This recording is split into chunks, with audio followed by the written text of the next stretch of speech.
You call that passion? Madison's voice shattered the morning quiet at our couple's retreat. My ex from college had more fire in his pinky finger than you've shown me in 2 years, Colt. I'd taken her abuse for 24 months. But what I did next would end our engagement forever, and the therapist's reaction would change my life completely. This is the story of how a weekend meant to save our relationship became the moment I finally chose myself. The other couples at the breakfast table suddenly found their scrambled eggs fascinating. I felt the familiar heat crawl up my neck as Madison delivered another public humiliation with surgical precision. But this time, something was different. This time, I didn't shrink. "That's enough," I said, my voice steady and clear. The table went silent. Madison's eyes widened. She wasn't used to me pushing back. Neither was I, honestly. But 3 days into this 4-day couples retreat in the Colorado mountains, I'd reached my breaking point. Dr. Victoria Reeves, our lead therapist, appeared beside our table as if summoned by the tension. "Everything okay here?" she asked, her dark eyes assessing the situation with professional precision. Madison flashed her perfect smile, the one she used on strangers and social media. "Just some playful banter between lovers," she said, emphasizing the last word while shooting me a warning look. Dr. Reeves' gaze lingered on me. "Colt, how are you feeling about this playful banter?" For the first time in months, someone was asking me how I felt, not demanding I fix something, not criticizing my response, just asking. The novelty of it hit me like a truck. "Like I'm tired of being the punchline," I said simply. Madison's fork clattered against her plate.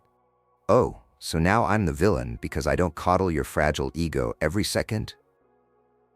"Nobody said you were a villain," Dr. Reeves interjected smoothly, "but Colt's feelings are valid and deserve to be heard without dismissal." The other couples were now openly watching our drama unfold. Madison's face flushed red. She hated losing control of the narrative, especially in public. "This is ridiculous," Madison snapped, standing abruptly. "I'm going to our cabin. Some of us have real problems to deal with." She stormed off, leaving me sitting there with Dr. Reeves and 5 other couples staring at me with expressions ranging from sympathy to secondhand embarrassment. "Well," said Garrett, a guy from Denver whose wife had been silent all morning, "that was intense." Dr. Reeves placed a gentle hand on my shoulder. "Colt, why don't we schedule an individual session this afternoon? Sometimes it helps to process these dynamics in a private setting." I nodded, surprised by how much I wanted that conversation.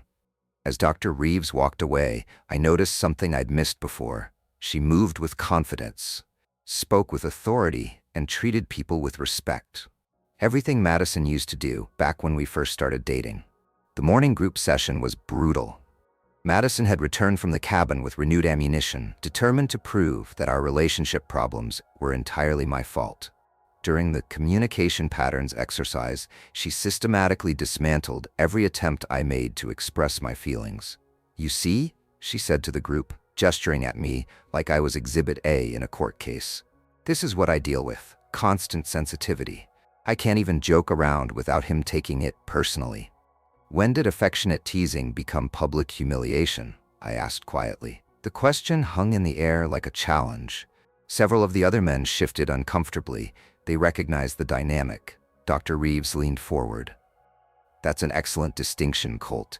Can you elaborate on the difference?" "Affectionate teasing builds you up while making you laugh," I said, my confidence growing. "Public humiliation tears you down while making others laugh." Madison rolled her eyes. "Oh, please, you're being dramatic." "Am I?" I turned to face her directly. "Last week at your company party, you told your boss I needed GPS to find your—" I caught myself before completing the crude joke that had made her colleagues howl with laughter while I stood there mortified. The room went dead quiet. Even Madison had the grace to look slightly ashamed. Dr. Reeves made a note on her tablet. "Madison, how did that comment serve your relationship?" "It was just a joke," Madison said defensively. Everyone laughed. "Everyone except Colt," Dr. Reeves observed. "The person who should matter most in that equation." I felt something shift inside me, a tectonic plate of self-respect that had been dormant for too long.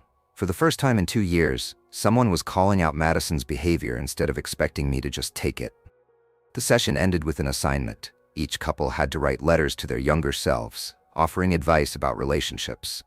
As we dispersed, Dr. Reeves approached me. "That individual session, would 2 p.m. work for you?" "Absolutely," I said, maybe a little too eagerly. Madison appeared at my elbow like a hawk. "What individual session?" "Standard practice," Dr. Reeves explained professionally.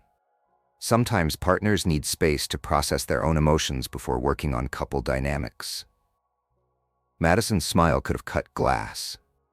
"How thorough of you, Dr. Reeves. I suppose you offer this individual attention to all the men here?" The implication was clear and completely inappropriate. Dr. Reeves's expression remained neutral, but I saw something flash in her eyes, recognition of exactly what kind of person she was dealing with.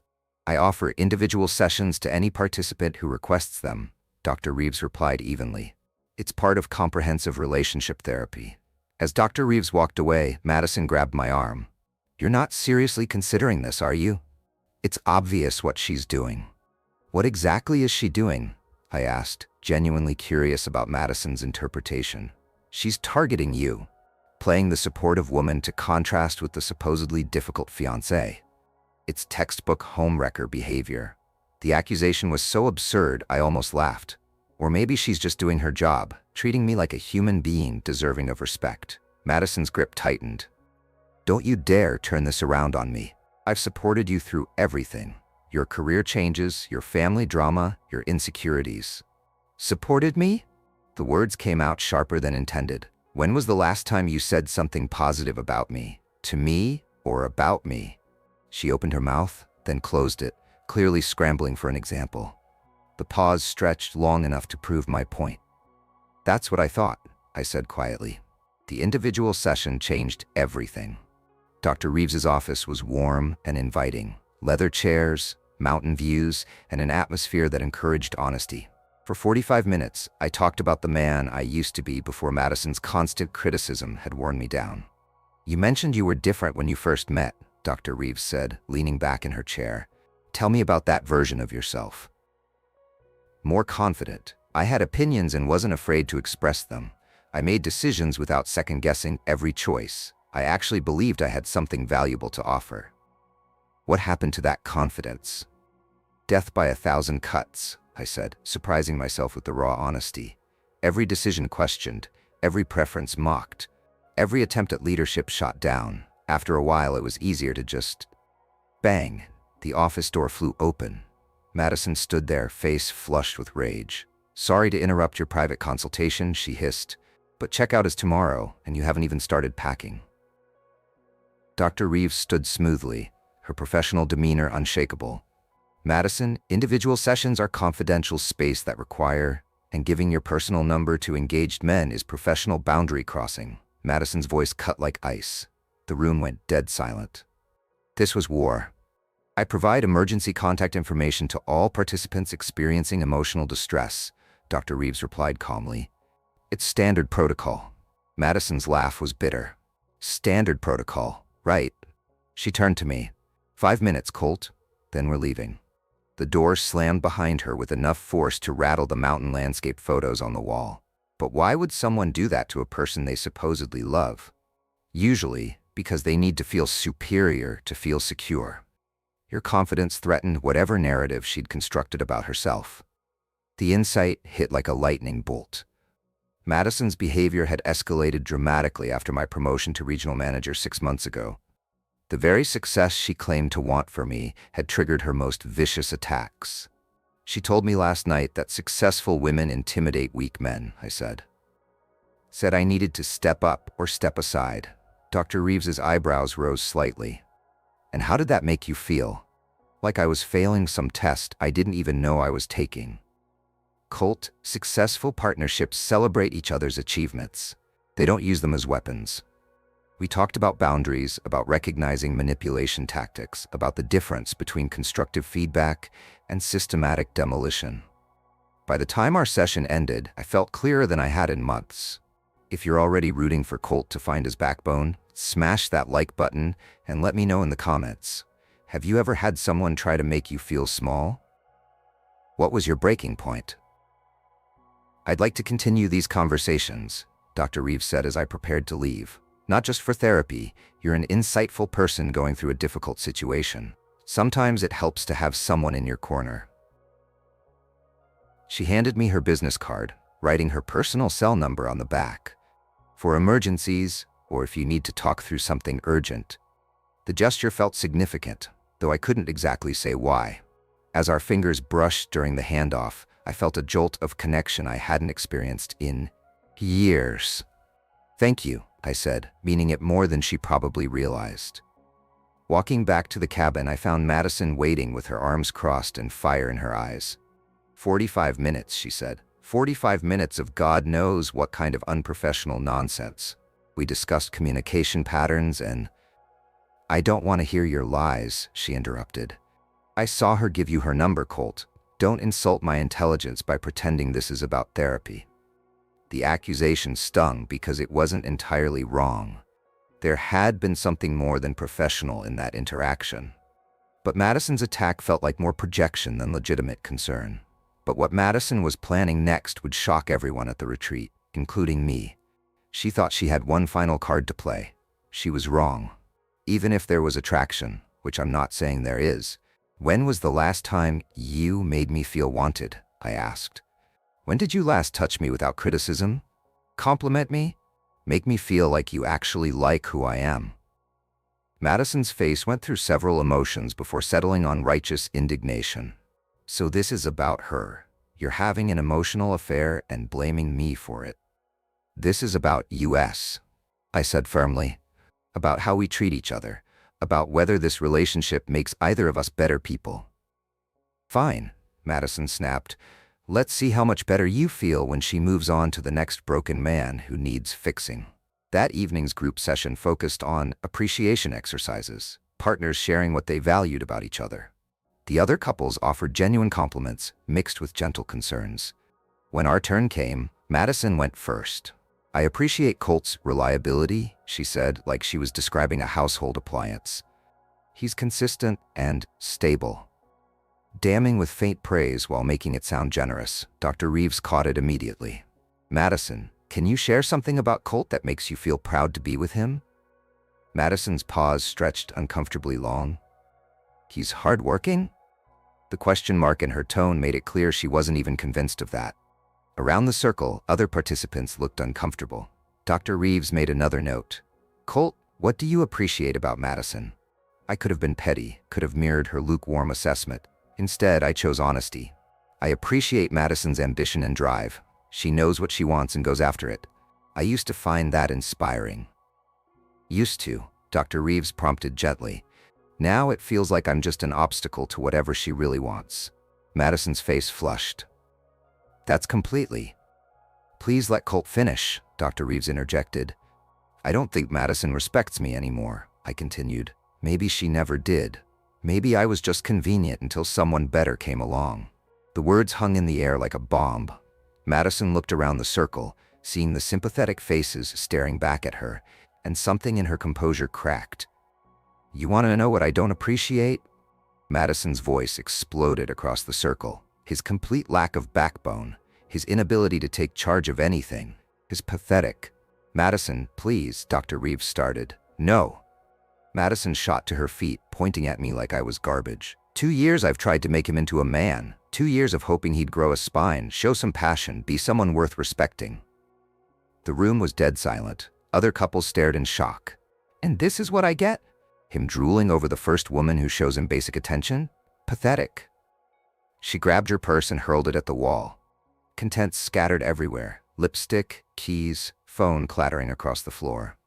"That's enough," Dr. Reeves said firmly, but Madison was beyond reason. "Enjoy your rebound, Colt. When she gets bored of fixing broken boys, don't come crawling back." The door didn't just close, it slammed with the finality of a gunshot. The room sat in stunned silence for a moment.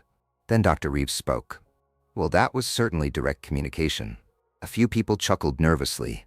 I felt strangely empty, like a weight I'd been carrying for so long that I'd forgotten it was there had suddenly been removed. "How are you feeling, Colt?" Dr. Reeves asked. "Free," I said, surprising myself with the honesty. "Sad, but free." After the session, I found myself walking the lodge grounds alone. The mountain air was crisp and clean, full of pine scent and the promise of snow. For the first time in months, I felt like I could breathe. "Beautiful night," Dr. Reeves said, appearing beside me on the path. "Peaceful," I agreed. "Hard to believe all that drama is happening in paradise." "Sometimes paradise is exactly where we need to confront our demons," she said. "Beautiful surroundings, removed from normal distractions, it forces honesty." We walked in comfortable silence for a while. Dr. Reeves was easy company. No agenda, no criticism, no expectation that I perform or prove myself. "Can I ask you something personal?" I said finally. "Go ahead." "Do you think some relationships are just doomed, like fundamentally incompatible?" She considered the question carefully. "I think some relationships serve their purpose and then run their course. The mistake is trying to force continuation when natural completion has arrived." "That sounds like therapists speak for yes, some relationships are doomed," she smiled. A real smile, not a professional one. "That's therapists speak for trust your instincts about what serves your highest good." We'd stopped walking, and were standing close enough that I could smell her perfume, something light and clean that reminded me of morning coffee and fresh possibilities. The attraction was mutual and unmistakable. "This is probably inappropriate," I said, standing closer to Dr. Reeves than I should. "Probably," she agreed, not moving away. "Madison thinks you're targeting me specifically. Madison thinks anyone who doesn't tear you down is a threat to her control." Dr. Reeves's voice was soft but clear. "That should tell you something." Crack.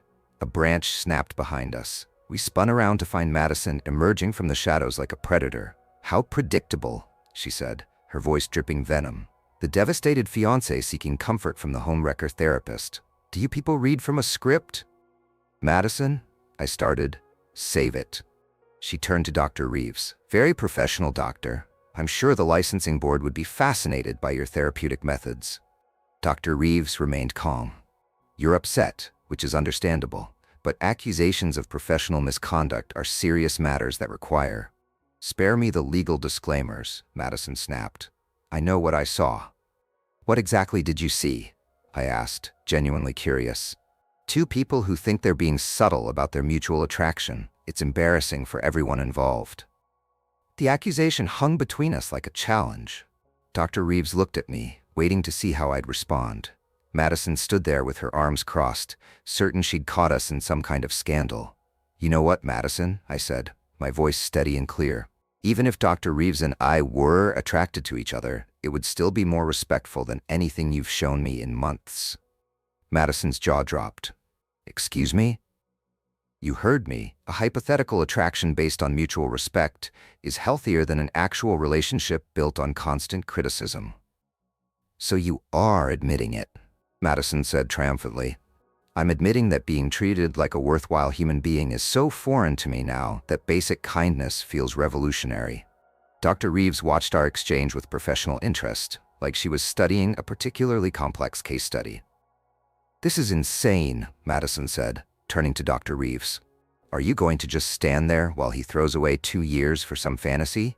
"I'm going to stand here while 2 adults have an honest conversation about their relationship," Dr. Reeves replied.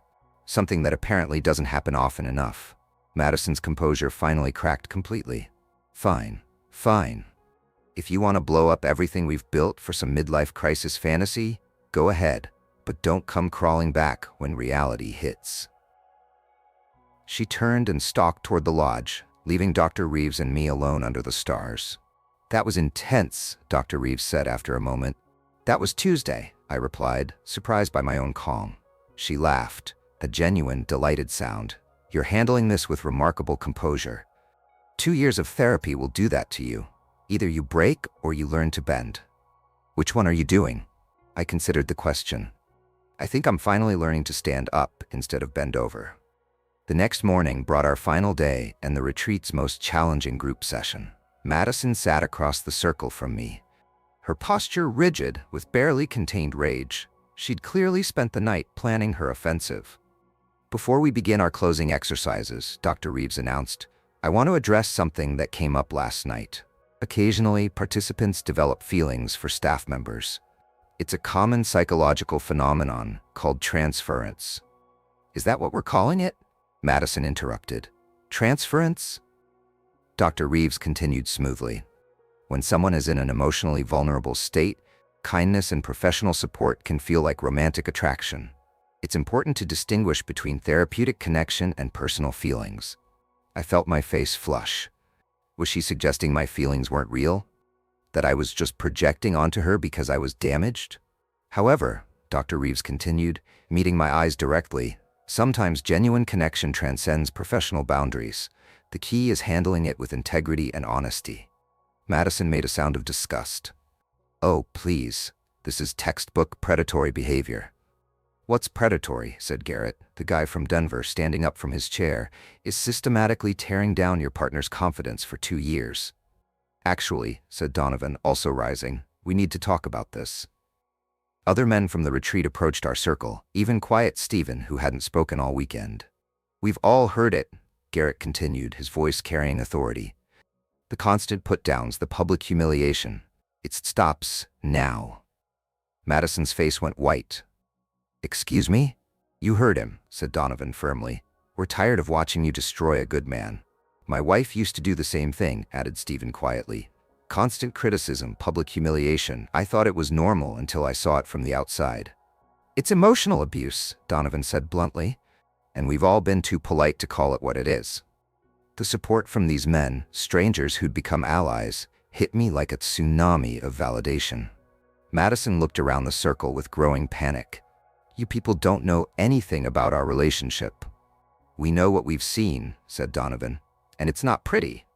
Drop a have in the comments if you're loving how these men finally stepped up to support Colt. Sometimes it takes a village to help someone remember their worth. For the first time in 2 years, I felt like people were seeing the truth instead of Madison's carefully crafted narrative. It was validating and terrifying at the same time. Dr. Reeves raised her hand for silence. This isn't about taking sides. It's about recognizing unhealthy patterns and making conscious choices about how to move forward. How we move forward. Madison stood up, her voice shaking with rage. There is no we anymore. Not after this public humiliation. The only person who humiliated you is yourself, I said quietly. All these people did was confirm what I've been trying to tell you for months. Madison grabbed her purse and headed for the door. At the threshold, she turned back. Enjoy your rebound, Colt. When it crashes and burns, don't expect me to be waiting. The door slammed behind her with finality.